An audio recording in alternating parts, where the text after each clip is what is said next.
মেয়েটা আমার আব্বাকে ধাক্কা মেরেছে, ওই মেয়েটাকে আপনি চেনেন? তোমার আব্বাকে যখন ধাক্কা মেরে পালিয়ে যায় তখন মেয়েটাকে আমি পিছন থেকে দেখি। ভাই কালকে একটা মেয়ের কারণে এই বাচ্চার একটা অ্যাক্সিডেন্ট হয়েছে, ওই মেয়েটাকে আপনি চেনেন? না না, ও ওসব কিছু দেখিনি। চলো বাড়ি চলো। না, আমি বাড়ি যাব। কারোর বাবাই সারা জীবন বেঁচে থাকে না, চলো না আমরা নতুন করে জীবন শুরু করি। আমি আমার আব্বার খুনের প্রতিশোধ না নেওয়া পর্যন্ত আমি বিয়ের সাথে কিচ্ছু করবো না। টনি টনি, মেয়েটা এবার ধরা পড়ে যাবে। সিসিটিভি ফুটেজ পাওয়া গেছে, তাড়াতাড়ি চল। ঠিক আছে চল। কি বাবা তুমি বসে কেন? চলো। আচ্ছা টাইম কটা ছিল? সকাল 7 থেকে 8টা। ভাই তুমি কোথায় যাচ্ছ? আমার খুব পানি টেস্টে পেয়েছে। এই তো টেবিলে পানির বোতল আছে।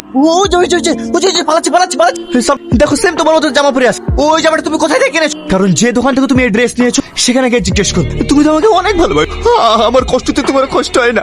প্লিজ সালমা, আমার আব্বার খুনিকে তুমি খুঁজে বের করে দাও। দেখো এতদিন আমি তোমার কথা ভেবে টনিকে কিছু, ওকে আমি আজ সব সত্যি কথা বলি।